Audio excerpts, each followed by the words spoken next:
정치 토크쇼 장르만 여의도 11월 25일 월요일 순서 시작하겠습니다. 반갑습니다. 정프로고요. 이 정우성 씨, 정우성 주니어 소식이 온 나라가 지금 떠들썩하고 네. 다들 그거 관심 있으신 것 같은데 네. 오늘도 이렇게 저희는 또 정치 뉴스들 전해드리는 게 좀 마음이 좀 아픕니다. 여러분의 궁금증들 잘 해결해드려야 되는데 잘하겠죠. 예, 누가요? 정우성 씨가. 잘 건강하게 키우시길. 세상에 제일 쓸데없는 걱정이 연예인 걱정이라 그랬어요. 그 다음에 정치인 걱정. 정치인은 좀 걱정해줘야지. 정치인 걱정 안 하면 네. 일탈 폭주할 수가 그렇습니까? 있어요. 우리가 그 명확한 눈으로, 그러니까 뭐 언론의 와치독이라고 하잖아요. 예. 정치인들의 일거수일투족은 감시의 대상이죠. 그렇습니까? 걱정도 해주고 네. 격려도 해주고 대신 또 비판 어린 시각으로 봐야 돼요. 좋습니다. 오늘 그런 시각 좀 부탁드리겠습니다. 네. 오늘 그러면 함께 해주실 네 분 소개해드리죠. 늘 걱정 많으신 국민의힘 정광재 대변인님 반갑습니다. 제가 뭔 걱정을 그렇게 하다고. 걱정 많이 하시잖아요. 네, 정광재입니다. 반갑습니다. 요즘 걱정할 게 이렇게 많지 않나요 혹시? 당내 문제나 아니죠. 민생과 경제 민생. 현황이 걱정스럽습니다. 당내는 당내 사안은 저희는 잘 극복하고 있는데요. 그렇습니까? 네. 크게 걱정할 거 없어요? 걱정할 일이 없다고 제가 이제 기자분들에게도 말씀드렸고 그렇습니까? 한동훈 대표도 저한테 걱정할 일 없다고 말씀하셨으니까 걱정 안 하고 있습니다. 다행입니다. 자, 그리고 민주당 국민소통위 전 부위원장 우리 강성필 전 부위원장님 어서 오십시오. 안녕하십니까, 강성필입니다. 네. 위기가 위기인지 모르면 그게 위기입니다. 지금 전 부위원장 된 것도 이거 위기 아니에요 혹시? 위기예요, 제가 보니까. 이제 한 걸음 더 성장하기 위해서 성장통? 네, 거의 당으로부터 지령을 기다리고 있습니다. 그래요? 네. 새로운 자리가 또 네. 예약이 돼 있다 봐야 되겠군요. 네, 불안합니다. 자, 그리고 오늘 처음 저희 장르만 여의도와 함께 해주십니다. 개혁신당 김성열 수석 대변인님 어서 오십시오. 네, 안녕하십니까. 김성열입니다. 네, 수석 네. 어금니 꽉 깨무는 소리가 맞죠? 제가 들은 거. 어금니 꽉 깨무는 소리죠. 예. 오늘 열심히 각오한 대로 해보겠습니다. 그렇습니까? 요즘 저 개혁신당은 분위기가 좀 어떻습니까? 개혁신당은 지금 거대 양당의 이런 정쟁 속에서 어떻게든 정책을 한번 이야기해보고자 어저께도 의료 관련해가지고 전공의들이랑 또 간담회도 했고요. 네. 열심히 한번 해보겠습니다. 지난 한 5개월, 6개월 정도 만약에 성과 이런 거다 개혁신당 역시 그래도 저 제3세력으로서 이만큼 좀 하지 않았냐 보여주실 수 있는 게 있다면 뭐 있을까요? 글쎄요, 지금 사실 양당의 그런 이야기가 너무 많이 나와서 저희 설 자리가 없는 것은 현실입니다. 그래가지고 일단은 유지하고 현상 유지가 저희의 어떻게 보면은 성과가 아니었을까 그런 생각 좀 처음 합니다. 오신 분한테 너무 네. 어려운 질문 하신 거예요. 뭘 어려워요. 열심히 그렇게 하시겠죠. 전혀 어렵지 않습니다. 네, 나오신 거니까 그죠? 제가 봤을 때 김성열 수석 대변인께서 아직 정신무장이 좀 안 됐네요. 그래요? 사람이 좀 뻔뻔해질 필요가 있어요. 앞으로 오늘 정광재 대변인 잘 보시고 앞으로 그렇게 하시면 됩니다. 근데 아까 걱정 없다고 그러시길래 좀 배워야 될 것 같다는 생각 좀 하고 있습니다. 걱정이 없다잖아요. 네. 저는 뭐 이런 얘기 자주 하는데 오늘보다는 내일이 나을 것이라는 생각으로 항상 살고 다른 있습니다. 주제 빨리 하시죠. 알겠습니다. 네, 네. 그리고 저 하나 알려드리자면 성열의 서의 기억 받침 아니고 이응 받침입니다. 윤석열의 성열이 아니라 김성열의 성열이라는 거죠. 성열입니다. 요새 술자리 가면 하도 제가 욕을 많이 먹어가지고 성열아 성열아 이래서 성열아 시키 술자리에서 그렇게들 욕을 하셔가지고 네. 자, 그리고 정치인들이 가장 무서워하는 우리 최은경 기자님 어서 오십시오. 안녕하십니까? 네, 반갑습니다. 자, 그러면 하나하나 풀어나가야 되는데 일단은 일본 요 뉴스부터 한번 하고 넘어가시죠. 네, 답답한 이야기인데요. 어제 이제 일본 니가타현 사도섬 아이카와 개발 종합센터에서 반쪽짜리 사도광산 추도식이 열렸습니다. 네. 일본 정부 대표로 과거 야스쿠니 신사참배 전력이 있는 이쿠이나 아키코 외무성 정무관이 참여한다는 소식이 알려지면서 우리 정부와 이미 출국한 강제동원 피해자 유족 등이 불참을 선언을 했습니다. 이미 출국까지 했는데. 네네. 그러니까 추도식에 참여하려고 갔는데 뭐야 이거? 이 신사참배 전력이 있는 사람이 온단 말이야. 이제 이렇게 되면서 가기가 좀 몰랐나, 네, 상황이 좀 애매하게 됐었던 것 같아요. 예. 그래서 오늘 별도로 우리 자체 추도식을 개최하겠다 이렇게 이야기를 했습니다. 강제징용 등에 대해서는 혹시 얘기가 있었나요? 실제로 그 추도식은 진행이 됐잖아요, 일본에서. 근데 이제 추도사에서도 강제 동원을 사죄한다라는 이야기는 없었습니다. 그래서 결국에 우리가 한 번 당하지 두 번 당하냐 이랬어야 되는데 결국에 또 이럴 줄 알고 있으면서도 세계유산 등재 동의해 준 거 아니냐라는 이제 비판이 나오고 있고 조태열 장관 책임론까지 거론되고 네. 있는 그런 상황입니다. 어쨌든 뭐 외교라는 게 뭐 100% 우리 마음대로 할 수는 없는 거라 하더라도 네. 그래도 뭔가 우리가 준 것 있잖아요. 아니 제가 전달할 때 이 뉴스가 우리가 몇 달 전에 하면서 계속 의문이었던 게 왜 동의를 해주지 안 하고 있으면 되는 거 아닌가 이제 이런 질문을 계속 드렸었는데 네. 결국에 이제 전제 조건으로 약속했던 추도식도 우리가 원하는 대로 되지 않았잖아요 지금. 이거는 우리 강성필 전 위원장님은 어떻게 보십니까? 그러니까 제 민주당에서 임미애 의원 그리고 우원식 국회의장이 여기에 대해서 이미 경고를 했습니다. 그러니까 과거에도 군함도 2015년도 군함도하고 지금 사도광산하고 비슷한 상황인 거잖아요. 강제 노동. 근데 그때 당시에도 강제 노동이라는 얘기 뺐습니다. 네. 그리고 그들이 앞으로 계속해서 추도식을 한다, 뭐 추모하는 행사를 하겠다, 성의 있는 모습 보이겠다라고 했는데 군함도에서부터 그걸 하지 않았어요.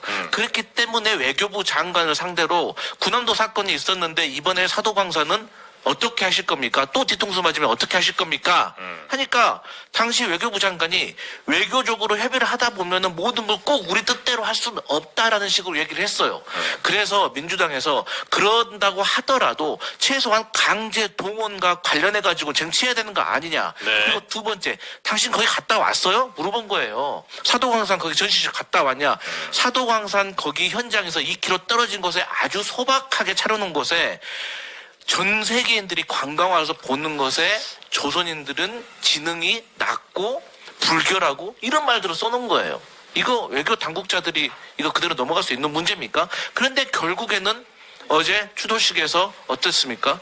야스쿠니 신사 참배하셨던 분, A급 전번이 있었던 참배하신 분이 오셔가지고 또 강제 노역에 대해서도 얘기 안 하고 전쟁 상황이 나서 특수한 상황이라는 이런 궤변만 강조하시고 저는 네.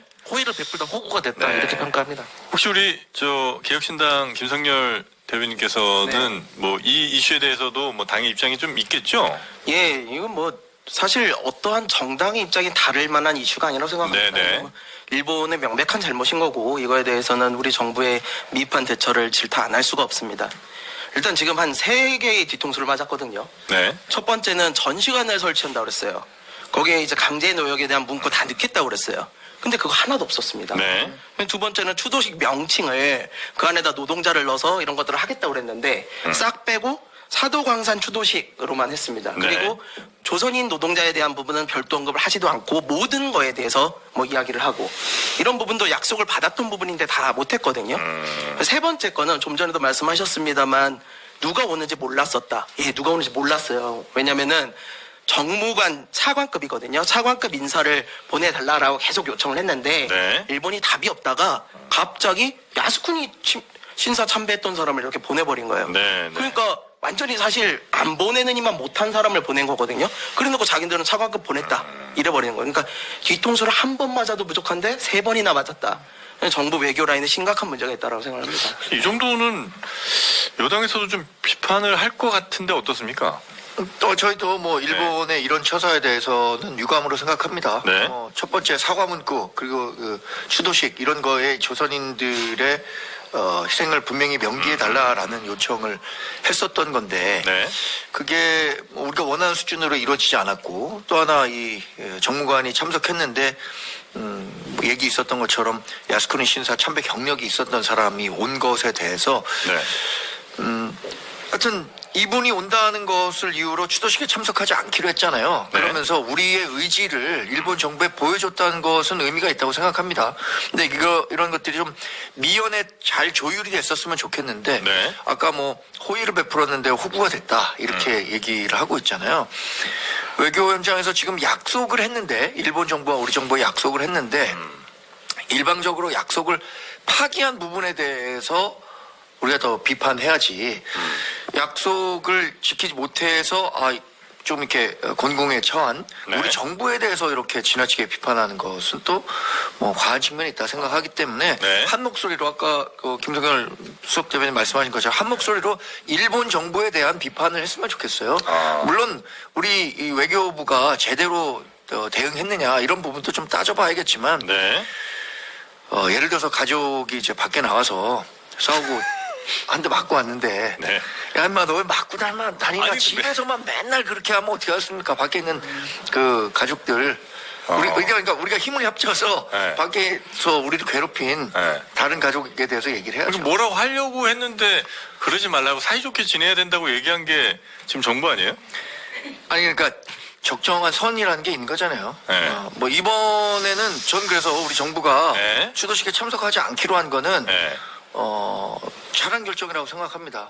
그래서 우리가 갖고 있는 기본적인 생각들 일본 정부가 계속 이렇게 일방적인 외교 노선을 갈 경우에 네. 우리가 확실히 우리의 목소리를 내겠다라는 측면에서 의미 약속을 있었다고 받았던 건 생각합니다. 맞아요? 확실히? 약속했다고 하는데 제가 약속 받았는데 야 어디 지금 엄한 거 같냐 이거 아니 그래서 그때 당시에도 우원식 국회의장이 이 사도광산 협의의 전모를 공개하라고 네. 요구를 했었어요. 네. 그래서 약속을 이제 했는데 만약에 일본이 정말 그렇게 안 지켰으면 약속 안 지킨 거에 대해서 우리 정부가 훨씬 더 강하게 어필을 좀 해야 될 거 아니에요, 그죠? 근데 이게 약간 유감 천국이었어요. 그러니까 우리는 이 야스쿠니 참배했던 이 이쿠이나 정무관이 오니까 너무 유감이잖아요. 누가 봐도 유감이잖아요. 근데 우리가 안 가니까 일본에서도 안 와서 유감이라는 거예요. 그래서 저는 아니 누가 맞는 말을 하고 있는 거야? 서로 왜 이렇게 싫은 소리를 하고 있어야 되는 거야? 이런 생각이 들더라고요. 네. 그래서 이게 모르겠습니다. 하여튼 뭐 상대가 있는 어떤 뭐 계약이든 약속이든 이런 거 할 때는 가능한 좀 디테일한 것들까지 좀 정하고 가는 게 나중에 뭐 누구 저 보낼게요. 이렇게 했을 때 그냥 누가 왔는데 이거 도저히 우리가 받아들일 수 없는 사람인데 그 사람 그쪽에서는 또 뭐 우린 이 정도면 되는 거 아니에요? 뭐 이런 저 논란이 없게 하려면 어느 정도의 뭐 누가 온다라든지 아니면 이 부분에 대해서는 반드시 뭘 이거 하겠다 이런 걸 좀 명문화든 아니면 구체적인 약속을 좀 해야 나중에라도 좀 할 말도 있고 국제사회에서도 이렇게 약속 안 지키는 일본이란 이런 얘기를 할 수 있을 텐데 약속은 제대로 받은 건지 살짝 조금 궁금하긴 좋은 합니다. 말씀하셨습니다. 저는 네. 그 윤석열 정부가 지난 2년 6개월 동안 이뤄낸 그 성과 중에 계속 얘기하는 게 그거잖아요. 한미 동맹을 완벽하게 복원했다. 네. 또 한미일 공조 네. 이런 것들을 강화했다. 한일 관계를 정상화했다. 이런 얘기들을 합니다. 지난 문재인 정부 때 한일 관계가 완전히 정말 빠그러져서 정말 한 발짝도 이 미래로 가지 못하는 관계에서 벗어나서 관계 개선의 물꼬를 마련했다는 건 큰 의미가 있다고 봅니다. 네. 지금 지적하신 것들 이런 디테일한 부분에 있어서는 우리가 조금 더 네. 비판을 겸허히 받아들여서 새겨야 할 부분이 있다고 생각합니다. 이것도 그 대표적인 사례 가운데 하나가 될 거니까 네. 이번에 이렇게 목소리 냈잖아요. 네. 앞으로 또 당당한 대일 외교도 해야 된다고 생각합니다. 앞으로 어떻게 하는지 또 한번 좀 보겠습니다. 또 이 이슈에 대해서도 어떻게 마무리를 좀 하는지도 좀 제가 한 지켜보도록 말씀만 하고요. 더 네네네. 드리면 이게 한 번 이뤄진 일이었으면 처음 당하는 일이었으면 그럴 수 있어요. 근데 네. 아까 우리 강성표 의원님 말씀 주셨듯이 2015년도에 똑같은 일을 당했거든요. 군함도 저희가 등재 이거 동의를 해줄 때 강제 노역 인정해야 된다. 이 부분하고 희생자 정보센터 만들어 달라 했는데 하나도 지켜지지 않았잖아요. 그러니까 네. 똑같은 실수를 한 번 더 하면은 그건 실수가 아니죠. 실력 문제죠. 그러다 보니까 그 부분에 대한 이야기를 하는 거고요. 네. 그다음에 진짜 억울한 거는 저희가 만약에 아무런 일을 할 수 없었다면은 뭐 일본이 그냥 잘못했다 그러면 돼요. 근데 여기서 문제는 저희가 동의를 해줘가지고 이게 등재가 된 거잖아요. 우리가 이제 동의를 했다는 거죠. 이 세계 네. 문화유산은요 21개국 위원이 전원 동의를 해야지만 등재가 돼요. 근데 저희가 이런 거에 대한 구체적 약속도 안 받고 네. 이렇게 해서 동의를 해줘가지고 다 퍼줘놓고는 이제 와서 약속 안 지켰다고 그것도 찾아가서 뭐라 그런 것도 아니고 저기 멀리서 야 너들 잘못했어 이러면 안 된다는 거죠. 네네네. 알겠습니다. 네. 전달력 좋네. 하여튼 우리가 분명히 해야 할 부분이 좀 있었다는 말씀이신 것 같고요. 자, 그러면 이제 또 지난 한 두어 달 동안 계속 나오고 있는 명태균. 네. 이번엔 또 오세훈 서울시장이랑 관련이 또 있습니까? 네, 그 서울시장 보궐선거 과정에서 오세훈 시장하고 안철수 후보 단일화가 있었잖아요. 네. 그 전후인 2021년 2월에서 3월 사이 오세훈 시장의 측근이라고 불러도 되는지 모르겠는데 후원회장격이라는 분이 명태균 씨가 운영한 미래한국연구소 실무자인 강혜경 씨에게 돈을 보냈다라는 것이 드러났습니다. 네. 총 3,300만 원이라고 하고요. 뭐에 대한 대가요? 그걸 이제 서로 생각이 다른데 일단 그래도 기본적으로 여론조사에 대한 대가라고 보면 될 것 같아요. 근데 이제 그 오 시장 측근이라는 그분은 3,300만 원 공개하면서 그 내역이 딱 공개가 되니까 이걸 네. 부인할 수는 없는 상황이잖아요. 아, 송금한 기록이 있으니까. 네, 이거 명확하게 송금한 기록이 예. 나눠서 송금을 한 거를 강기경 씨가 계좌를 공개를 했거든요. 근데 돈은 내가 준 게 맞다. 그렇지만 오세훈 시장은 모른다. 라고 이야기를 했고 오세훈 시장 측에서도 아 내가 2021년 2월에 명태균 씨 여론조사를 본 적은 한 번 있다. 네. 근데 그 뒤로 다시 접촉하지 않았고 그다음에 돈 거래 사실도 나는 전혀 모른다. 나랑 상관없는 일이다. 라고 이야기를 했거든요. 일단 그 돈을 보낸 측근 이야기를 하나 듣고 네. 문구를 유리하게 할 수 있다. 나는 그런 거 좋게 해준다고 얘기 들었어요. 나는 뭐 국민의힘의 당원이고 또 우선 좋아하고 도와준 거예요. 오세훈 시장님이 아세요? 몰라요, 시장님은. 네, 몰라요에 굉장히 진심이 좀 담겨있네. 몰라요? 시장님은 몰라요. 이렇게 얘기를 하는데 네. 이런 경우들이 선거할 때 종종 있습니까? 그러니까 저 후보자 모르게 뭐 후원 회장 그러니까 뭐 비공식이긴 합니다만 하여튼 후원을 굉장히 열심히 하는 이런 사람이 뭐 여론조사 비용을 대신 내주건 뭐 후보자 모르게 이러기도 해요. 저는 약간 좀 제가 오세훈 시장 정도의 정치적 거물이 아니기 때문에 네. 저를 위해서 3,300만 원 여론조사 대납을 해줄 만한 후원회장은 제가 찾아보지 못했습니다. 네네네. 그러나 글쎄요, 이런 그 거물급 정치인분들 같은 경우엔 이런 경우도 있을 수 있나? 뭐 이런 경우도 있을 수 있겠다. 근데 후보 본인이 아느냐 모르느냐가 굉장히 중요한 거잖아요. 그래서 오세훈 시장과의 관계에 대해서 뭐 A 씨, 그 김모 씨라는 분도 오세훈 시장은 전혀 모르는 일이다라고 얘기하는 것도 뭐 그런 어떤 법률적인 문제 때문에 네. 얘기하는 게 아닌가 싶은데 이런 경우도 있을 수 있겠죠. 제가 뭐 정치 이면에 있는 구구절절한 얘기까지 다 여기서 뭐 말씀드리기는 어려울 것 같습니다. 네, 있을 수는 있다. 거물급 정치인 같은 경우엔 네. 이런 식으로 물심양면을 좀 후원해 주는 분들이 있지 않겠습니까? 이유 없이 그냥 내가 지지한다는 이유만으로. 거기에 어떤 이해관계가 있으면 안 되는데. 네. 네. 알겠습니다. 네, 제가 네. 이 광역단체장 선거도 몇 번 해봤는데요. 네. 후보자 모르게 하는 거는 회식입니다. 회식. 회식이 뭐예요? 술 먹는 거. 그 정도는 하더라. 그거는 후보자 모르게 하지만 나머지는 후보자가 모를 수가 없어요. 왜냐면 네. 이런 여론조사와 관련된 것들은 나중에 사실로 드러나잖아요. 네. 그러면 그 직이 박탈되는 상황에 벌어지는 것이고 법적 처벌을 당하는 거예요. 그리고 이러한 여론조사는 비용이 들어갑니다. 네. 누가 세상에 공짜로 해줍니까? 공짜로 전화 돌려가지고 분석해가지고 그걸 누가 합니까? 그것을 업으로 돈을 벌려고 하는 업으로 하는 사람들이 있는데 그리고 이분들 그러니까 측근이라고 하시는 분 이 사업가도 사실 어떤 객관적인 물증이 드러나니까 본인이 돈 보냈다는 것도 인정을 한 거지 이런 분들은 사실 객관적으로 돈 보낸 거 드러나지 않잖아요. 그럼 그런 일 없다고 발 뺄 거예요. 그리고 오세훈 시장도 지금은 그러니까 한 번 봤다고 하잖아요. 네. 이것은 추가적으로 계속 여러 번 봤다는 증거 정황 증거들이 나올 거기 때문에 네. 봤다고 하는 거지 만약에 그런 증거가 없다고 판단을 했잖아요. 그러면 본 적 없다고 했을 겁니다.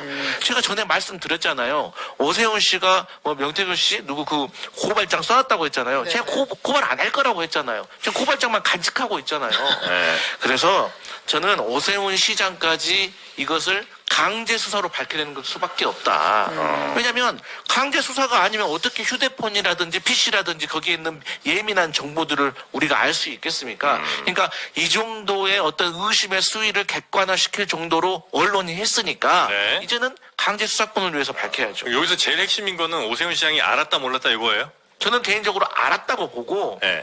아니 그 외에도 5차례에 걸쳐서 3,300만 원을 받았다고 하고 이외에 다 돈을 다 합치면 1억 원까지 받았다는 증언이 있잖아요. 예. 그리고 강혜경 씨가 거기에 관련돼서 여론조사와 관련돼 가지고 네. 지금 객관적인 증거를 가지고 있다고 하잖아요. 공개하잖아요. 네. 그런데 뭐 오랜 측근이란 분은 시장님은 몰랐다라고 하는데 사실 그 말도 맞지 않잖아요. 아니, 오세훈 시장 한 번 봤다고 했잖아요. 근데 이분 또 몰랐다라고 했잖아요. 벌써 말이 안 맞는 거예요. 우리 개혁신당도 아주 지금 이 명태균 이슈에서는 자유롭지는 않잖아요. 네네. 예, 이 서울시장 관련해서는 혹시 뭐 좀 알고 계신 거나 있습니까? 아니요, 알고 있는 것까지는 없습니다. 이런 내용들은 사실 캠프 내에서도 아주 극소수들만 알 수 있는 내용이죠. 네. 이런 거를 외부에서 알기는 좀 어려울 것 같고요. 다만 이런 거 있습니다. 지금 이거를 단정지어서 얘기하는 거, 물론 합리적 의심은 충분히 가능합니다. 왜냐면은 누가 공짜로 돈을 쓰겠냐, 그것도 수천만 원을. 여기서부터 시작을 할 테니까요. 근데 이제 문제는 이 부분이 그러면은 여론조사니까 일어나자마자 입금을 했냐, 일어나자마자 입금을 했냐, 이런 부분들. 지금 여기 입금 타임라인 보면은 정확하게 맞아떨어지지는 않아요, 사실. 네. 이제 그런 부분들의 문제가 있고, 또 한 가지는 언제 보냈냐 보니까 정확하게 그 시기가 좀, 이 여론조사랑 일치하진 않는다? 예, 왜냐면은 보통 여론조사하면 여론조사하고 나서 며칠 이내에 입금하고 다시 하고 나서 며칠 이내에 입금하고 그럴 수도 있거든요. 네. 그래서 정확하게 일치는 하지 않다 보니까 단정지어서 얘기하기는 좀 어렵다라는 부분은 좀 생각이 하고요. 그다음에 이걸 왜 단정지기가 조금 어렵냐면은 여기 보시면은 강희경 씨가 이제 이 김 씨라는 분한테 네. 돈을 좀 빌려달라. 그런 뉴스도 있었죠. 네, 나는 문자를 했었다라는 부분이 있어요. 그 후원회장격이라고 하는 그 김모 뭐 회장인가 하는 분이 네. 이제 문자 메시지 공개를 했는데 강혜경 씨로부터 온 문자였죠. 네. 근데 네. 거기에는 지금 뭐 사정이 좀 매우 어려워서 1,000만 원만 좀 융통해달라? 네. 이런 내용이 있었던 것 같습니다. 저는 개인적으로 어렵다고 생각해서 그랬을 수도 있으나 이게 네. 지금 타임이 어쨌든 본인이 국정감사에 나가서 이런 일들을 막 얘기하고 있는 상황에서 네. 이렇게 돈을 빌려달라고 그 관련자한테 얘기해버리면 그 관련자는 사실 굉장히 부담이 될 거거든요. 근데 이분도 이렇게 얘기하잖아요. 협박처럼 느껴졌었다. 이렇게 느껴지니까 이래서 저희는 그런 거죠. 절대 악도 없고 절대 선도 없어요. 네. 그래서 어떤 사람의 주장에 대해서는 항상 비판적 사고로 좀 봐야 되고 믿어야 될 거는 그 사람의 말이 아니라 네. 팩트입니다. 사실 증거를 가지고 좀 봐야 된다. 어. 이런 생각은 좀 있습니다. 근데 그 김 회장이라는 사람이 이게 강혜경 씨 문자가 협박처럼 느껴졌다라고 한다면 네네. 협박이라고 한다면 내가 뭔가 잘못한 거를 강혜경 씨와 나만이 알고 있는데 그걸 강혜경 씨가 폭로를 하는 게 그 상황이 협박이 되는 거지. 아무 잘못이 없거나 아무 이해관계 없는 상황이면 사실 어떤 문자든 뭐 돈 달라는 문자든 협박처럼 느낄 리는 없잖아요. 근데 이 내용 놓고 보면은 네. 김모 회장이 네. 3,300만 원이라는 돈을 입금했다는 걸 본인도 알고 있을 거고 강혜경 네. 씨도 알고 있을 거라고 생각했을 겁니다. 당연히 그렇겠죠. 근데 아까 강성필 의원은 뭐 오세훈 시장이 이 사실을 인지하고 있었을 것이다라고 단정적으로 얘기했지만 네. 김 회장은 얘기하고 있는 거잖아요. 오세훈 시장이 몰랐고 그런데 이게 몰랐다고 하더라도 자신과 강혜경 씨가 이런 그 여론조사를 빌미로 네. 돈 거래를 했었다는 것에 대해서 이게 혹시 범법의 소지가 있었을 것이다라는 점을 인지하고 있었겠죠. 그러니까 이 부분에 대해서 강혜경 씨가 돈 1,000만 원만 융통해달라라고 했을 때 혹시 2021년에 내가 거래했던 돈 거래가 이게 뭐 또 어떻게 다른 식으로 번져서 뭐 자기가 좋아하는 오세훈 시장이나 본인에게도 해가 될 수 있나? 이런 문제가 될 수 있는 건 아닌가라는 부분에 대한 걱정을 했을 것 같아요. 그래서 강혜경 씨가 당시에 네. 이 김모 회장에게 1,000만 원만 융통해달라라고 얘기했던 것은 우리 협박이라는 것은 뭐 또 주관적인 입지의 네네네네네. 영역인지 아니면 협박의 사실이 있었는지 허위 사실을 본지 네. 따져볼 문제지만 충분히 심리적으로는 좀 협박이라고 느꼈을 만한 대목이 있었을 것 같아요. 네네네. 강혜경 씨가 그러니까 공익 제보자로서의 순수성을 어쩌면 좀 의심을 살 만한 대목의 일이었다고 생각합니다. 이 문자는 근데 사람들의 감정을 그냥 빼고 있는 사실만 가지고 얘기를 해보면 어쨌든 간에 5차례에 걸쳐 3,300만 원. 그러니까 한 번에 여론조사 할 때마다 600만 원씩 해서 5번 해주고 부가가치세 10% 해가지고 3,300 받은 거 아닙니까 이거. 그리고 아니 말이 안 맞잖아요. 어쨌든 오세훈 시장이 한 번 봤다고 했잖아요. 나중에 걸리면 2번입니다, 3번입니다 할 수도 있는 거고 어쨌든 이 측근은 아예 모르겠다고 하잖아요. 그러니까 전혀 다른 사실을 얘기하는 거예요. 아니 근데 세금 계산서 끊는 것도 아닌데 굳이 부가세를 줄 리는 없는 거 아니에요? 그러니까 어떤 식으로 받은지 모르겠지만 그리고 네. 또 로데이터를 제공을 했다는 거 아니겠습니까? 네. 그러니까 이것도 로데이터 안에 보면 전화번호, 성별, 연령대, 지지 후보들이 있으니까 이걸 네. 가지고 캠프에서 얼마든지 활용을 할 수 있는 거잖아요. 그래서 말씀하셨던 것처럼 우리 김성열 대변인께서 말씀하셨던 것처럼 지금 의혹 단계잖아요. 네. 하지만 의혹을 충분히 객관화시킬 수 있는 어쨌든 동거래가 있었다는 건 사실이고 그것을 인정하는 사람이 있고 오세훈 시장도 한 번은 봤다고 하고 있고 그러면 이제 어떻게 해야 돼요? 그러니까 제가 강제 수사를 해서 밝히는 수밖에 없다라는 거예요. 네. 시점을 하나만 정리하면 네. 이 그 3,300만 원이 온 건 여론조사가 오갔던 그 비슷한 시기이고 네. 지금 돈을 빌려달라고 이야기한 건 지난달이니까 몇 네. 년 후입니다. 그건 좀 분리해서 일단 그러니까 이제 강혜경 얘기하고. 씨가 폭로를 시작한 이후에 네, 이후입니다. 이 이른바 후원회장이라고 하는 이 사람에게 이제 1,000만 원 빌려달라. 요 얘기는 이제 나중에 한 거고. 네. 그다음에 예전에 뭐 3,300만 원 받은 거는 이제 여론조사 했을 네, 그 즈음에 비슷한 이제 시기이고. 받은 것이고요. 그래서 저는 사실 폭로를 한 이후에 이걸 달라고 그런 게 더 문제라고 좀 생각을 해요. 예, 그렇게 생각을 하고 그 앞에서 말씀하신 내용 중에 제가 동의를 하는 부분이 분명히 있어요. 뭐냐면 로우 데이터를 넘기는 건 절대 안 돼요. 어떤 여론조사든지 로우 데이터를 넘기게 되면은 그걸 이용해가지고 많은 것들을 할 수 있거든요. 아, 그래요? 그럼요. 예를 들어서 제가 오세훈 후보를 지지를 한다라고 제가 응답을 했다. 이 제가 특정이 돼버리면요 이거 가지고 얼마든지 저에게 전략적인 부분을 쓸 수 있거든요. 그래서 어떤 여론조사 기관도 로우 데이터를 넘기지 못하게 돼 있어요.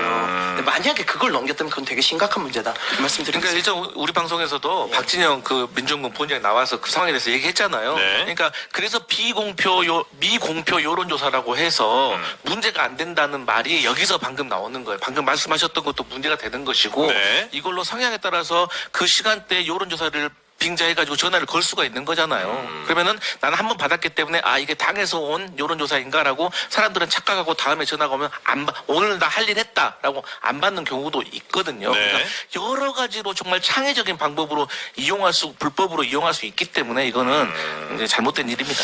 네, 하여튼 뭐 상식적으로는 그냥 이제 뭐 정치권에 있지 않은 사람이 보기에는 뭐 후원회장이 이렇게 돈을 대신 대납 혹은 뭐 이렇게 대신 줬다는 것 자체가 후보자가 몰랐을까 이제 이런 생각이 들긴 하는데 여튼 뭐 그거는 큰 정치인들 같은 경우에는 간혹 있을 수도 있는 일이다 정도 네. 간혹 네. 있으면 법적 처벌 받죠. 생각을 좀 해보고 그런 이제 의견들이 있으시다는 거고 네. 그리고 오세훈 시장 말고도 지금 계속 뭐가 나오고 있죠? 네, 지금 이 두 분이 이야기한 그 맥락의 비공표 여론조사를 어떻게 이용했는지가 지금 하나 나오는데요. 네. 조은희 의원의 경선에도 관여했다라는 의혹입니다. 민주당이 추가 녹취를 공개를 했는데 2022년 서울 서초갑 재보궐선거에서도 명태균의 그림자가 있다라는 거예요. 경선을 이제 이틀 앞둔 시점 2022년 2월인데 그때 명태균 씨가 강혜경 씨에게 국민의힘 책임당원 명부를 대상으로 비공표 여론조사를 해라라고 지시를 하거든요. 이걸 조사를 쭉 한 다음에 그 책임당원 개개인 성향 파악을 하려고 했던 게 아니냐라는 의혹이 지금 제기된 건데 이건 한번 들어보겠습니다. 네. 서초에 거기 과반이 안 넘을 거 아닙니까? 그럼 과반이 아니면 결선 투표 갈 거 아니에요. 네, 그 만약 결선 투표가 조은희하고 네. 이혜훈, 그럼 나중에 만들면 되잖아. 문제가 되면 후보한테 쓰라고 하면 되지. 그 조은인데 그러면 문제가 없어요? 이게 뭐 결선 투표 가면 조은희하고 이혜훈 간다. 그 다음에 의뢰서는 나중에 만들면 된다. 문제가 되면 후보한테 쓰라고 하면 되지. 뭐 이런 등등의 이제 얘기하는 거. 그러니까 네. 하여튼 이 뭔가 투명하진 않은 여론조사라든지 뭐 이런 것들이 좀 있는 것 같기는. 그렇죠. 이제 당원 명부를 네. 어떻게 입수를 했느냐 이게 나중에 문제가 될 거라고 우려를 하는데 네. 거기서 그럼 나중에 후보한테 쓰라고 하면 되지 않겠느냐라는 말로 이제 애둘러서 이야기하거든요. 의뢰했다는 거를 이제 나중에 네, 쓰라는 의뢰 거죠. 이야기인 것 같아요. 네. 근데 결국 이게 당이 중간에 문제를 제기해서 이 조사는 2,233명 중에 555명만 하고 중단이 됐다고 합니다. 이 조사가.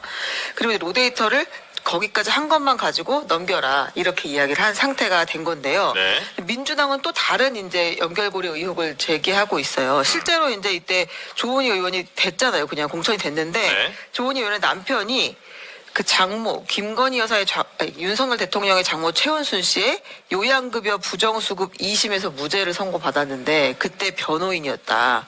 그때 로펌이었다. 해당 수임한 로펌이었다. 그러니까 장모 최은순 씨의 변호인이 네. 누구와 조은희 의원의 남편. 조은희 의원의 남편이다. 대표로 있는 법무법인이었다.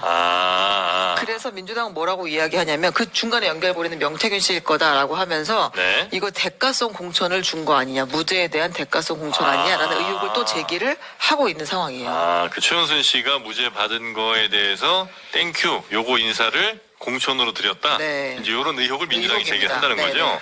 지금 정프로님 잘 네. 이해 못했잖아요. 그 정도로 처음에. 네, 그 정도로 지금 민주당이 하는 주장이 네. 직관적이지가 않아요. 이 거미줄처럼 얽힌 네. 우리 그 한국 사회의 특성을 고려했을 때 네. 최은순 씨의 변호인이 네. 조은희 씨 남편의 조은희 의원 남편의 법무법인에 속해 있는 변호인이었다. 근데 거기서 이겼기 때문에 이 사람에게 공천을 줬다. 이거보다는 훨씬 더 직관적인 판단은 뭐냐? 네. 조은희 의원이 거기서 구청장을 3번 했습니다. 서초구에서 아마 그 당시에 누가 나오더라도 조은희 구청장의 인지도와 행정 능력에서 인정받는 그런 정치적 역량을 넘어서기가 어려울 거예요. 네. 그때 당시에 여러 명이 이 서초 갑이 저희가 네. 서초 갑이라는 지역이 우리 당에 훨씬 유리한 지역이기 때문에 여러 사람이 이 자리에 그 선거에 나가겠다고 네, 네, 뛰어들었어요. 네, 네, 네. 뭐 지금 이혜훈 전 의원도 있고 네. 전희경 전 비서관도 그때 당시에 여기 그 당협위원장까지 하고 있었으니까요. 근데 당협위원장을 포함한 경선을 통해서 조은희 당시 후보가 경선 후보로 확정이 된 겁니다. 네. 이런 복잡한 그 음모론식을 펴는 것보다는 당시에 누가 보더라도 거기는 조은희 의원이 나오면 당선되는 지역이었기 때문에 이런 뭐 약간 음모론적 시각을 볼 필요는 없다 이런 생각 근데 갖고 당시 있어요. 네. 누가 보더라도 조은희 전 구청장이 될 거라고 생각은 안 해요. 그러니까 될 수 있는 가능성은 충분히 있는 분이라는 건 저도 인정을 하는데 조은희 전장이 나가면 무조건 된다 이건 아닙니다. 아니 그때 왜냐하면 당시에 우리 당의 분위기가 그랬습니다. 네, 그러니까 조은희 구청장이 왜냐하면 구청장을 그만두고 국회의원에 나왔기 때문에 당시에 현역 구청장을 그만두고 나오는 데 대한 벌점까지 있어요. 줬거든요. 네. 그거 줘도 이긴다고 했어요. 아무도 이길 수가 없는 상황. 경선에서? 경선에서. 네. 오케이. 근데 저는 사실 이제 조은희 의원과 관련돼서 그때 당시 보궐선거와 관련돼 가지고는 두 가지를 지적을 하고 싶습니다. 일단 명태균 씨한테 불법 당원 명부 유출을 조은희 후보자가 했는지 에 대해서 밝혀져야 되고요. 그 다음에 어쨌든 간에 명태균 씨가 불법으로 그 책임당원 명부 2,300명을 받아가지고 네. 여론조사를 비공표로 돌렸는데 이것 때문에 당에서 난리가 났다는 거 아닙니까? 그래서 급하게 이것을 중단한 거 아니에요. 네. 그러면 그것을 명태균 씨에게 알려준 내부자는 누구인가? 저는 이 두 가지는 상당히 법적 처벌 대상이기 때문에 밝혀야 되고 그러니까 여기서도 마찬가지입니다. 명태균 씨가 여론조사에 특기가 있다는 것은 이미 알려졌는데 그 중에서도 이제 사안이 밝혀지면서 구체적으로 명태균 씨가 여론조사에서 잘하는 특기가 뭐였느냐? 네. 이게 사전에 이제 여론조사를 미공표로 돌려가지고 그 유권자들의 성향 분석을 하는 거예요. 그래가지고 그 성향 분석을 바탕으로 이제 상황이 이제 좀 좋은 여론조사를 만들고 싶을 때는 이제 정식으로 돌리는 그러니까 이러한 재주가 있다는 거예요. 근데 사실 이게 불법입니다. 중요한 것은. 그래서 당시에 뭐 조은희 청장의 남편이 윤석열 대통령 장모 최은순 씨 재판과 관련해서는 일단 뭐 나중에 뭐 의혹으로 남겨놓는다고 하더라도 네. 지금 어쨌든 불법 당원 유출한 거 그리고 내부자가 명태균 씨한테 야 이런 거 당에서 이렇게 난리가 났어라고 알려준 거는 밝혀져야 된다. 네. 근데 그 여론조사를 여론조사 계속 이제 문제가 되니까 그걸 이제 쭉 보면 이렇게 여론조사를 하게 냅둬도 되나 하는 생각이 살짝 들기도 해요. 왜냐면 이 사람이 쓴 저 수법이라는 게 과거에도 꽤 많이 했었었고 네. 앞으로도 얼마든지 할 수 있는 거 아니에요. 안 한다니까요. 걸리면 법적 처벌 네, 불법이라서 받으니까 안 안 해요. 하죠, 원래. 아 근데 자 만약에 어떤 범죄를 저질렀을 때 얻을 수 있는 이익이라는 게 내가 걸렸을 때 받게 되는 법적인 어떤 손해 혹은 법적인 제재보다 훨씬 더 큰 경우잖아 이게. 네. 그래서 만약에 당선만 그렇게 시켜놓으면 얼마나 큰 이익이 나한테 돌아오겠어요. 근데 그거를 지금 뭐 여론조작 해봐야 뭐 아주 그 처벌이 크지 않은 것 같은데 그렇다면 앞으로도 안 할 거라는 생각보다는 당연히 할 거라는 생각을 더 해야 되는 거 아닌가요? 아니 그래서 네. 우리 오늘 최고위 회의에서 한동훈 네. 대표가 그 얘기했어요. 여론조사를 이용해서 네. 경선 후보를 확정하는 것이 이렇게 스탠다드 팩터로 자리를 잡았는데 네. 이거 고쳐야 된다. 이 부분에 있어서 분명히 네. 잘못된 부분이 게재될 여지가 있기 때문에 이것을 보완할 방법에 대해서 마련하는 TF를 만들겠다. 네. 그러니까 사실 이 여론조사를 통해서 경선 후보를 확정한다는 게 우리나라에서만 있는 정말 아주 독특한 제도입니다. 이게 뭐라 그럴까요? 하향식 공천?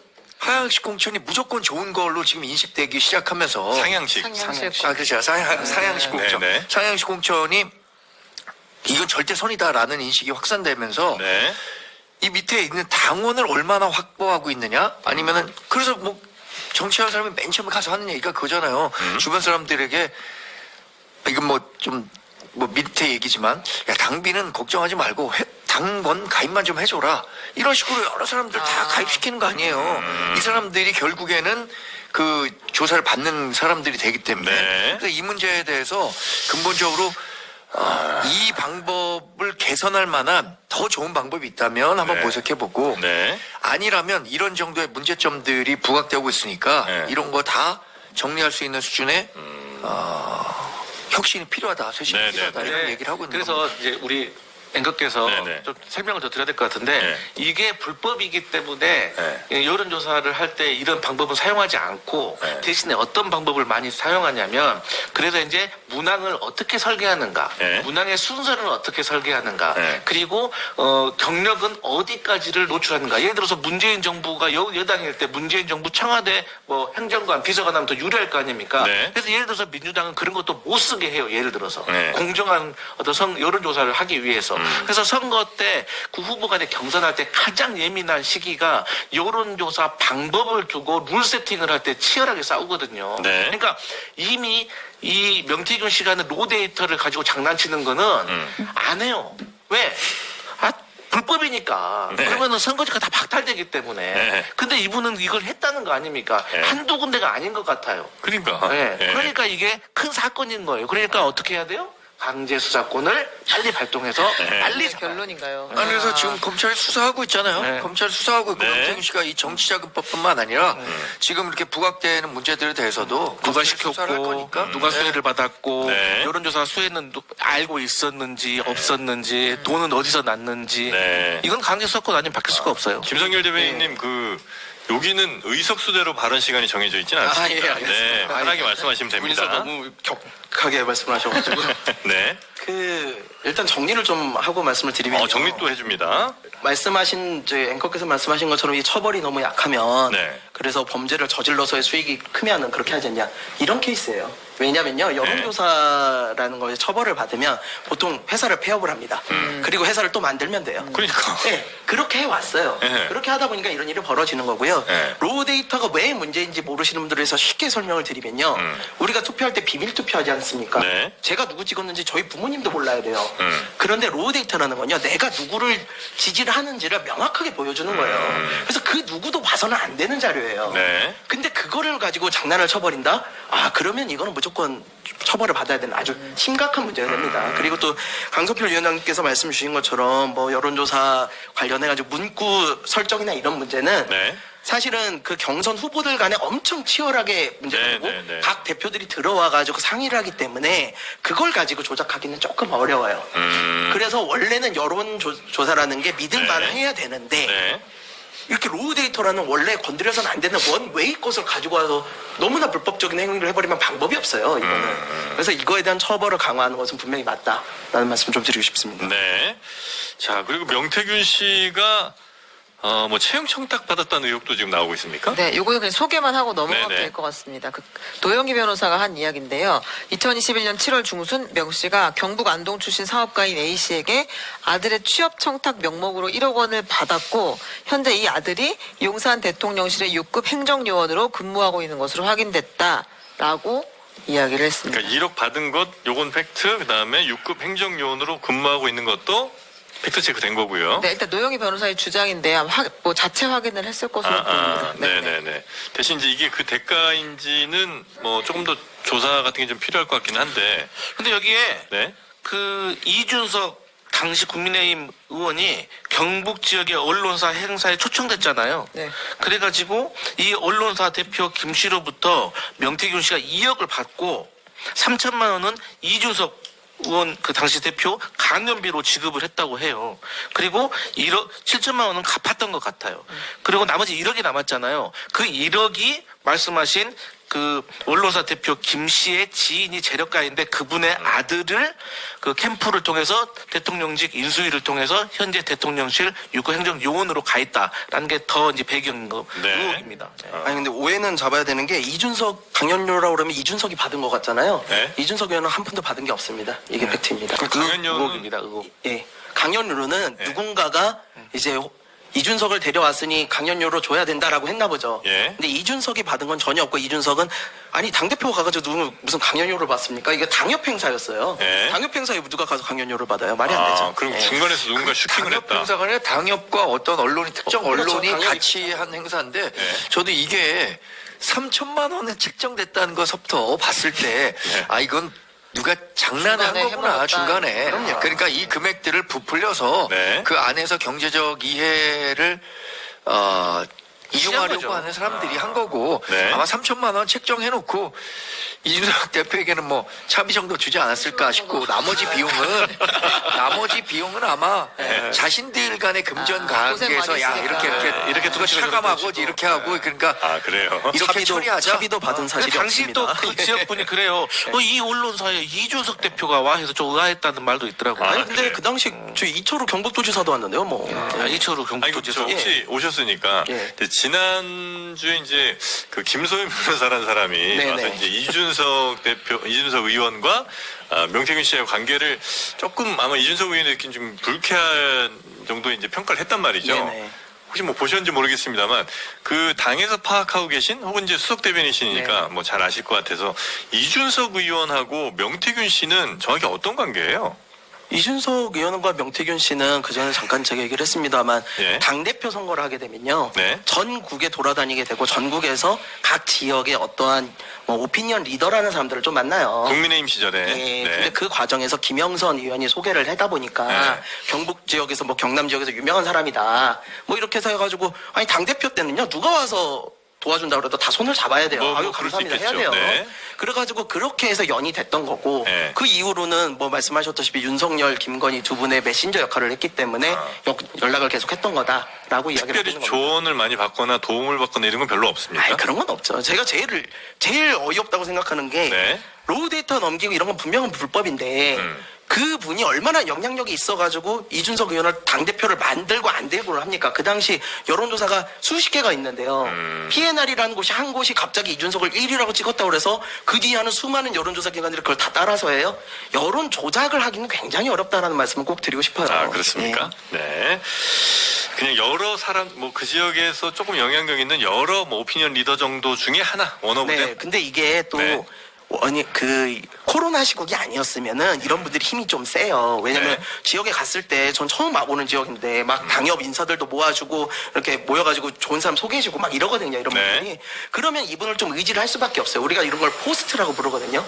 그 지역을 책임지는 사람으로 좀 세워요. 네. 근데 이거는 코로나 시대이기 때문에 사실 이렇게 지역 당협 행사를 할 수가 없어요. 그러다 보니까 그런 분들의 역할은 줄어들 수밖에 없는 상황이고 네. 그러다 보니까 뭐 깊은 관계를 맺는 건 아니다. 이 말씀을 드리고 싶어요. 알겠습니다. 이제 의심이 됐었던 건 그 김영선 전 의원 공천 관련해서 먼저 카톡을 줬다고 하니까 자정쯤에 그때부터 사실은 좀 관계가 더 너무 깊었던 거 아니냐라는 의심이 있었던 그러니까 명태균 씨 입장에선 김영선 의원을 어떻게든 공천을 줘야 됐겠죠. 줘야겠다. 그러다 보니까 여기도 저기 얘기하고 저기도 얘기하고 막 그래서. 그랬던 건 사실인 것 같아요. 네. 근데 이제 명태균 씨 그 영장 실질 심사 도중 얘기하고 싶은데 다음 얘기 하시죠. 네. 자, 그래서 이제 명태균 씨는 이제 구속 기한이 좀 연장이 돼서 네. 뭐 휴대폰 내용이라든지 아니 PC에 있는 내용들을 이제 굉장히 많이 검찰이 지금 살펴보고 있는 것 같고요. 네. 따라서 윤상현 의원, 뭐 이준석 의원, 지상욱 전 여의도 연구원장인가요? 뭐 네. 이런 카톡 같은 것도 뭐 꽤 많이 주고받은 뭐 이런 내용들이 아마 복원이 좀 되고 있는 것 같습니다. 네, 그 제일 저는 재밌었던 건 지상욱 여의도 연구원장과 함께 상당한 이제 교류를 했다는 거예요. 네.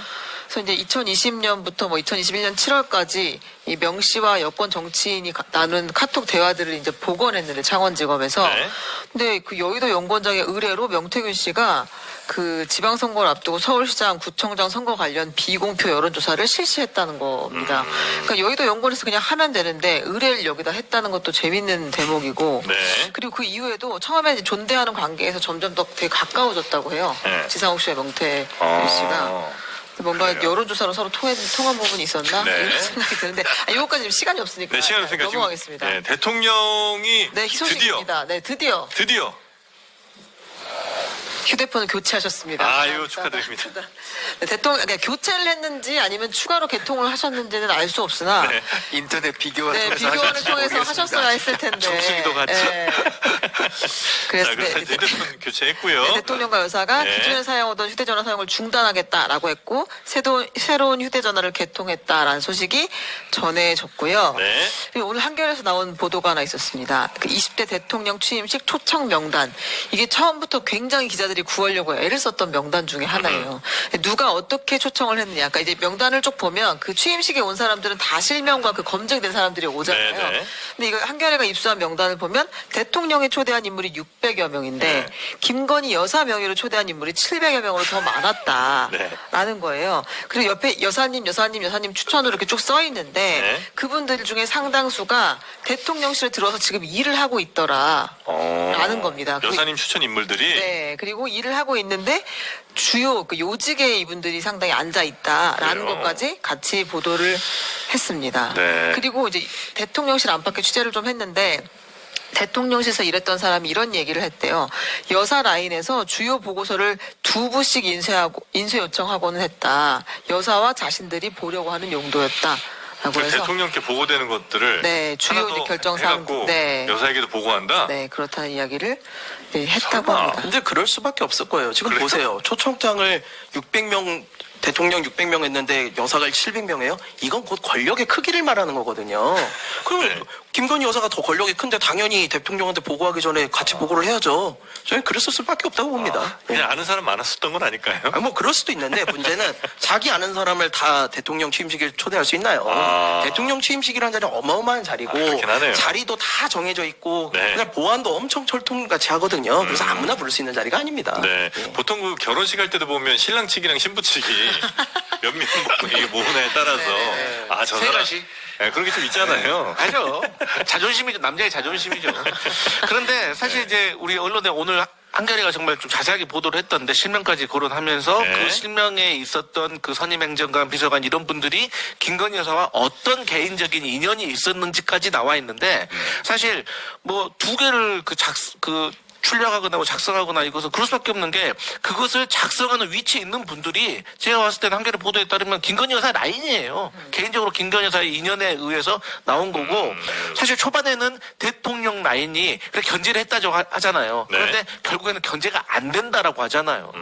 그러니까 뭐 이미 너무나도 언론 보도가 많이 돼가지고 사람들이 다 김건희 사람들이 너 어떻게 두부 안 만들 수가 있느냐 이런 말씀이신 거죠? 아니 뭐 국정기획비서관, 정책홍보비서관, 뭐 홍보수석실, 뭐 다 아예 뭐 김건희 여사를 작은 어머니라고 부르는 분도 있고 그래서 과거에 김대남 전 행정관은 그 황모 행정관의 정부가 제일 확실하다 네. 이런 말까지 했다고 하잖아요.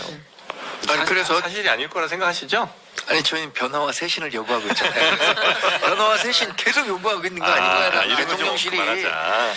대통령실이 지금 민심으로부터 조금 괴리돼 있다는 거는 뭐 여론조사 결과를 통해서 다 알고 있는 거고 이거 다시 회복해서 남은 2년 뭐 한 5개월 정도 남았잖아요.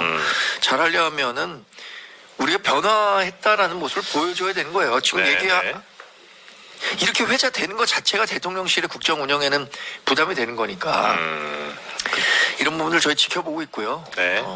지켜만 보는 거죠. 또 변화와 쇄신이 속도가 늦다. 네. 이렇게 판단이 된다면 또 한동훈 대표가 본인의 목소리를 통해서 더 재수있게 할 수 그동안 있다. 약속했었던 것들을 네. 꼭 지켜가자. 네. 이런 얘기를 하실 거라고 생각합니다. 아, 저는 거기서 조금 아쉬운 부분이 있는 것 같아요. 네. 이렇게 문제점이 있는 걸 알고 계시잖아요. 그리고 휴대폰 바꾼다고 지금 좋아하셨는데 좀 죄송한 얘기입니다만. 그거 무슨 저희는 거예요, 좋아요. 그냥. 아니, 아니, 좋은- 인터넷 좋아하는 거 비교- 아니에요. 저는 좋은 일이라고 생각해요. 네, 네. 제가 좋은 일이라고 생각하는데 문제는 뭐냐면요. 휴대폰을 바꾸면은 오는 전화는 막을 수 있어요. 네. 근데 지금 발생한 문제요. 다 전화를 거셔서 발생하는 문제예요. 오는 전화가 뭔 문제입니까? 아. 예, 그거를 제어하지 못하는 한 이 문제 해결이 안 되고요. 그러니까 결론은 이 정도 사람이 바뀌어야 돼. 이 정도 문제가 있으면은 사실은 특감 가지고는 전혀 할 수가 없어요. 특감이 아닌 특검을 해야 된다. 누구보다 잘 알고 계실 거예요. 그런데도 특감으로 이렇게 한다는 거는 사실상 그냥 덮어놓고 가자라는 이야기로밖에 안 들린다. 네. 매우 아쉽다는 말씀 좀 드리고 싶어요. 또 새로 산 휴대폰이면 아무래도 또 AI 기능도 추가가 됐을 테니까 네. 뭐 이렇게 답장 같은 것도 아마 좀 더 편하게. 아니, 그래도 아무리 그런다고 우습게 소리지만 어떻게 휴대폰 바꾼 게 인적 쇄신입니까? 물적 쇄신이에요. 폰적 쇄신. 본적 쇄신. 자, 그리고 오늘 굉장히 중요한 선고 하나가 있습니다. 네, 이재명 대표의 네. 위증교사 혐의 1심 선고 공판이 진행이 됩니다. 그 사법 리스크 첫 번째 관문이었던 공직선거법 선거법 사건에서 피선거권 박탈에 해당하는 중형을 받았잖아요. 네. 그래서 이제 또 일주일 만에, 열흘 만에 진행되는 두 번째 판결인데요. 뭐 대략의 내용은 다 아시겠으나 2002년 있었던 그 검사 사칭 사건에서 출발해서 2019년 2월 자신의 선거법 재판, 이재명 대표의 선거법 재판에서 고 김병량 전 성남시장 수행비서였던 김진성 씨에게 이재명 대표가 거짓 증언을 부탁했는지 여부를 오늘 재판부가 판단을 하는 거죠. 언제쯤 대략 나올까요, 이거? 2시에 시작을 하면 3시 정도에는 이제 결과가 나오지 않을까. 이거 사안이 굉장히 간결하기 때문에 네. 지난번 선거법도 좀 일찍 나왔죠. 한 3시 반쯤 나왔나? 네, 네. 그거보다도 일찍 나올 수 있어요. 왜냐면 선거법은 여러 가지 법리적으로 좀 다툴 만한 내용들이 네. 많았는데 이거 굉장히 간단한 거예요. 네. 제가 법조인 출신은 아니지만 판사 출신, 정치인, 많이 변호사 만나보셨을 출신 때. 다 만나서 하면 네. 이거만큼 명백한 증거와 법리를 적용할 수 있는 위증교사 사건이 없다. 그럼 그분들은 뭐라고? 그분들은 1년 6개월 예상하더라고요. 1년 6개월에서 2년 실형이 나오는데 법정 구속 같은 것은 어렵겠지만 1년 6개월 정도는 나온다. 야당 대표니까 뭐 법정 구속은 네. 어렵더라도 어쨌든 실형 피하기 어려울 것이다. 그리고 또 도주 우려와 네. 증거인멸 우려인데 증거는 이미 다 나와 있어요. 이 녹취록에. 네. 그렇기 때문에 지금 유창훈 판사도 소명됐다. 범죄 혐의가 이렇게 얘기했고 그래서 구속영장 발부 안 한 거거든요. 도주 우려는 당연히 없는 거고 하니까 법정에서 구속되는 일은 없겠지만 1년 6개월 정도의 실형은 피하기 어려워 불가피하다. 보인다? 예. 네. 이렇게 예상하고 있습니다. 민주당 무죄 주장하고 있고요. 그걸 알죠, 그 증거 누가 낸 겁니까? 지금 국민의힘이 주장하고 있는 그 증거 누가 낸 겁니까? 검찰이 짜깁기 했다는 의혹이 있으니까 민주당 이재명 대표 측이 제시한 거다. 그리고 유창훈 판사는요, 구속영장 실질 심사 때 보통 월요일날 영장 떨어지잖아요. 목요일날 실질 심사 받아요. 구속 전 피해자 신문. 그러면 보통 2, 3일밖에 자료를 못 봐요. 네. 그런데 그날 이재명 대표의 케이스만 본 것도 아니에요. 최소 4건 정도 있어요. 그리고 그때 당시에는 유창훈 판사가 녹취록도 들어보지도 못한 상황인 거예요. 그리고 이거 13개월 동안 했던 거 2, 3일 만에 본 것이 어떻게 그렇게 정확합니까? 녹취록을 들어보지 않고도 범죄가 소명됐을 정도로 간결한 내용이다 이거죠. 근데 이제 네. 또 녹취록을 보면 네. 저는 김진성 씨가 이런 말도 합니다. 제가 더 잘 지켜드리겠습니다. 이런 말도 하고 또 이 문제가 최초에 시작된 것들 왜 시작됐습니까? 과거 KBS와 김병란 전 시장 간의 어떤 이재명 대표에 대해서 몰아주기 주범 몰아주기 의혹이 있었던 거 아닙니까? 그런데 사실 그런 것이 있었다라고 최초로 PD와 KBS 측 직원들이 법정 실소를 했어요. 그런 맥락들을 다 본다면 재판부가 무죄를 선고할 것이다. 네. 그러니까 무죄를 선고할 거다라고 기대하고 계시잖아요. 네. 저희는 유죄가 불가피하다고 보고 있는 거니까 그 결과를 놓고 보면 돼요. 네. 알겠어요.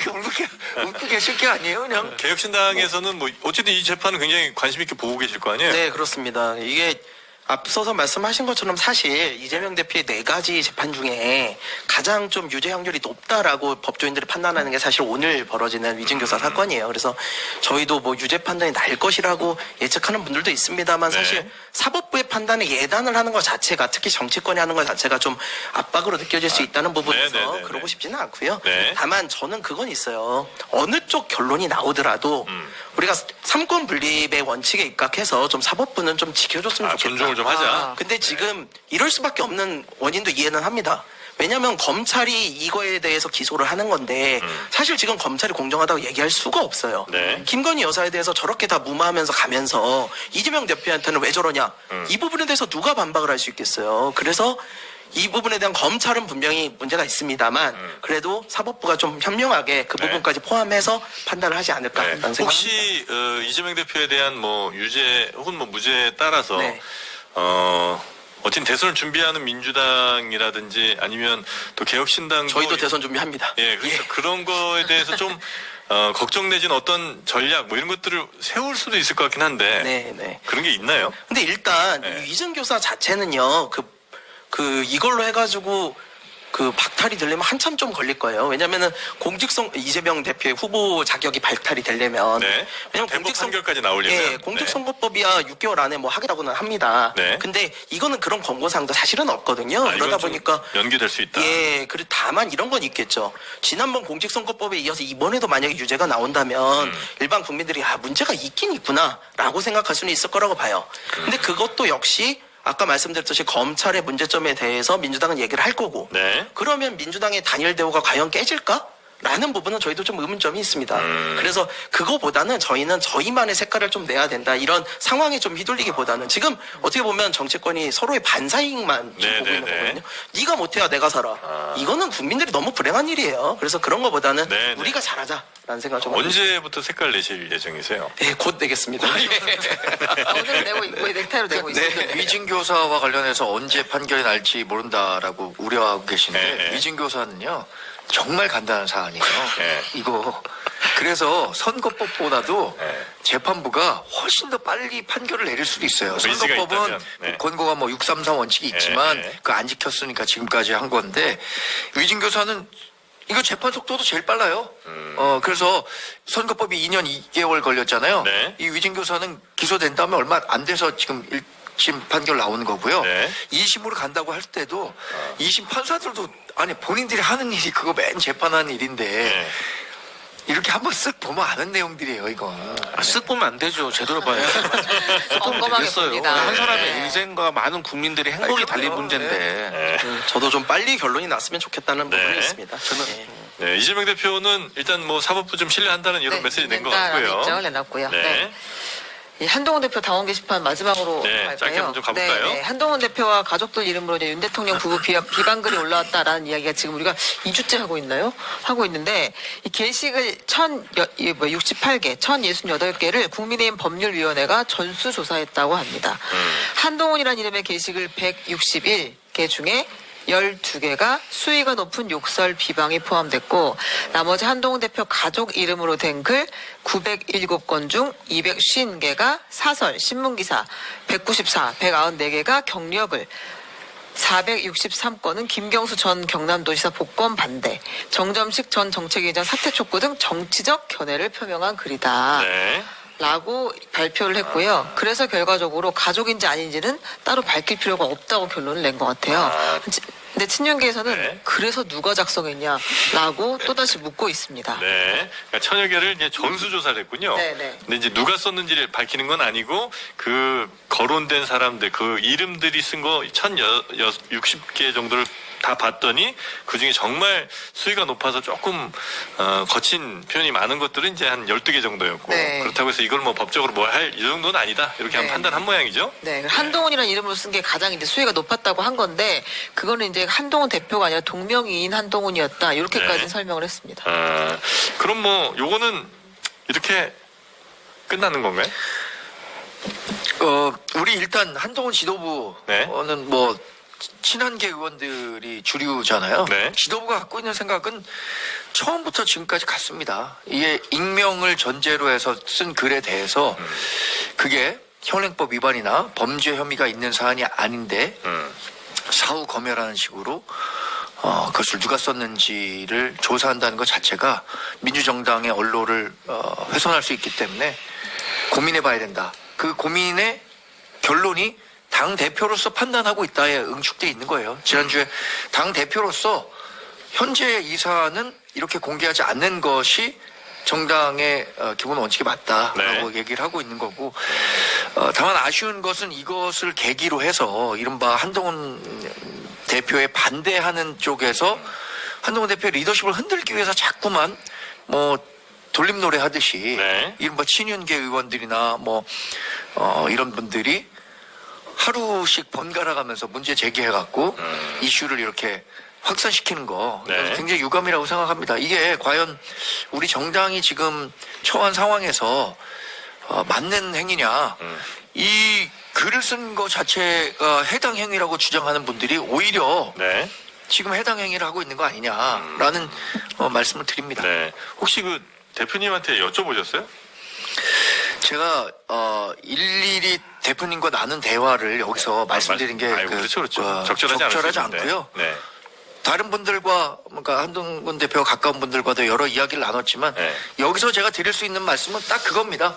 그것이 민주정당의 지금 기본 원칙에 반하는 일이냐 부합하는 일이냐 저희는 그것이 반한다고 생각하는 거죠. 밝혀내는 것이. 네. 네. 근데 한동훈 지도 체제에서 당원 게시판이 애러나서 밝혀진 거 아닙니까? 누가 뭐 일부를 밝히라고 한 것도 아니고. 그리고 한동훈 대표 평소에 뭐 야당 대표 만나는 것도 공개하자, 야당 대표 재판도 공개하자, 뭐 다 공개하는 거 좋아하시면서 왜 갑자기 가족이 했냐 안 했냐 이거 공개하는 것은 또 안 하시려고 하고. 그 쿨한 척 다 해놓고 만약에 뒤에서 혹시라도 이거 했으면 정치 생명에 큰 지대한 생명이 끊어질 수도 있는 그런 상처를 입으니까 그런 것이 아닌가라고 궁금해하고 있다. 그러니까 한동훈 대표가 공개하자고 했을 때는 항상 논리가 있었습니다. 네. 국민이 궁금해하니까. 근데 엄청 궁금해들 하시잖아요. 저 2주째 많은 국민과 당원들이 궁금해하고 계시잖아요. 그러니까 여러 사람 피곤하게 하지 마시고 그냥 이거. 본인이 딱 이렇게 알려주시면 국민의 눈높이에 맞게. 눈높이에 맞게 동료 시민을 위해서 좀 알려주세요. 그러면 이런 얘기를 이제 드리는 거죠. 이런 정도 수준의 발언이 문제가 돼서 누가 썼는지 다 검사했다면 앞으로 썼던 아니면 과거에 썼던 이런 정도 수준의 발언에 대해서도 네. 누가 썼는지 그럼 공개해서 이 사람들이 앞으로 당원 게시판이든 어디든 전혀 이야기를 하지 못하게 하겠다는 거냐 뭐 이런 얘기를 드리는 겁니다. 네. 저는 그래서 정 대변인 말씀은 어느 정도 동의를 하고요. 네. 그래서 누가 썼다는 겁니까? 그거 얘기하면 안 된다잖아. 아니, 알려주셨으니까. 너무 궁금하니까. 네, 얘기하는 거 자체가. 이게 왜냐면요. 진짜 검열이 궁금해요. 된다는 거잖아요. 변명이 길면 구차해지는 법이에요. 그냥 예. 이게 예. 그동안 한동훈 대표의 모습과는 너무 다르다는 거죠. 아. 한동훈 대표가 어디서 인기를 끌었습니까? 자기한테 들어오는 허위 사실에 대해서 다 걸게요. 뭐 거실 거예요. 이러고 당당하게 나서던 그 모습을 다 기억을 천하 한다는 제일검? 거죠. 그럼요. 근데 왜 이 사연만 나오면은 대답을 회피하고 도망가시고 뭐 민주주의가 아니 그래서 누가 했다는 거냐고요. 국민들은 그게 궁금한 겁니다. 예, 저는 좀 이 정도 사안을 좀 털고 가셔야 된다고 봐요. 정정당당히 나서서 아니 뭐 내 가족이 했으면 내 가족이 했다. 아니면 도용당했으니까 고발하겠다.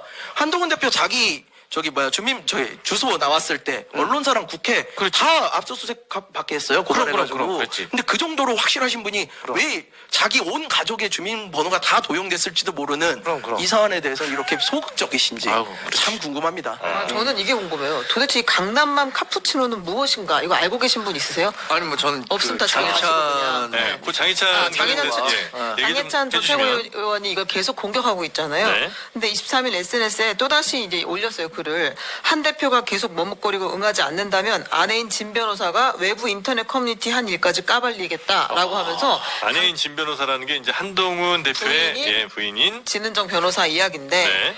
강남맘 카푸치노 이 얘기를 했거든요. 이거는 알고 계신 바가 아니 그러면 까발리겠다고 했으니까 네. 까발리는 거를 보고 그게 법률적인 문제가 된다면 까발리겠다는 거죠. 원문 그대로 얘기한 거니까.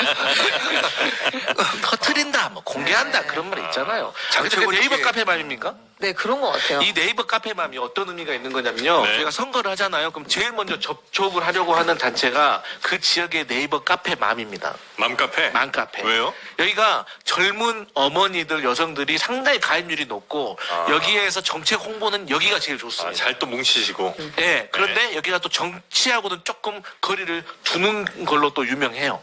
정치랑 거리가 두되 정책은 바로 또 네, 네. 그분들 피부로 느끼는 네, 거니까 맞습니다. 거기에 대한 반응이 그래서 정책 홍보를 그쪽에 가서 많이 합니다. 그래서 이 정책이 괜찮네라고 하면 그 지역의 입소문이 빨리 납니다. 아, 맘카페 통해서. 네, 그러니까 그 지역에 상당히 중요한 어떤 오피니언 리더들이라고 볼 수가 있죠. 아, 그래요? 네. 근데 거기서 뭔가 역할을 했다는 게 아마 장해찬 전 최고의 아마 얘기인 것 같고요. 그렇죠. 저도 그렇게 추정을 합니다. 네. 이게 왜냐면은 맘카페나 이런 곳에 글을 올려가지고 누군가를 이제 비방하거나 지지하거나 이런 게 상당한 영향력을 미쳐요. 그래서 정치글을 좀 자제하게 하는 건데 지금 장해찬 최고가 이런 이야기를 들고 나오는 거는 어쨌든 진정 변호사께서 거기서 뭔가 활동을 하셨다라는 근거를 좀 가지고 있는 것 같아요.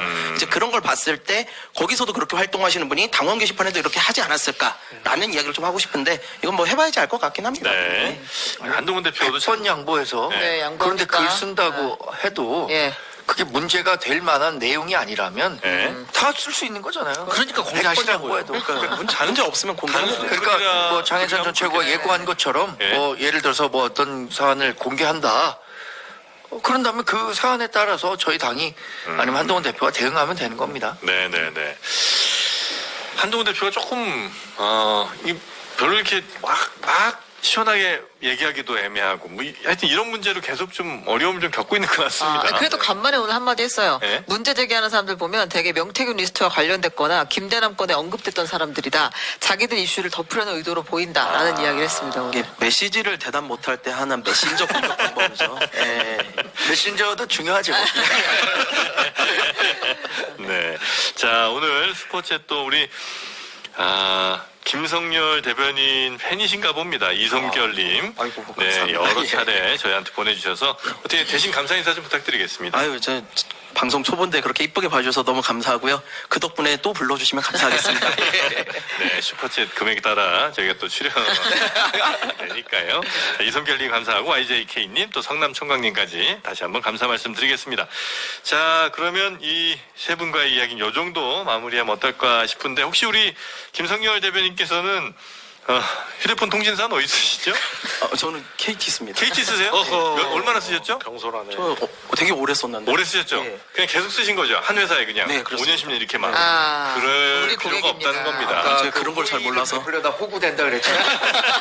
때문에 지금 그렇습니다. 호구를 하고 있었는데. 우리가 그 통신사들 호구가 될 필요가 없는 거예요. 예. 만약에 지금 통신사 이동하실 경우에 인터넷 비교원에서요 최대 30만 원 혜택을 받으실 수가 있고요. 그리고 정수기 혹시 바꾸실 생각 있으면 정수기 역시도 최대 30만 원. 또 집에 인터넷 쓰고 계시죠? 네네. 인터넷 또 오래 쓰셨나요?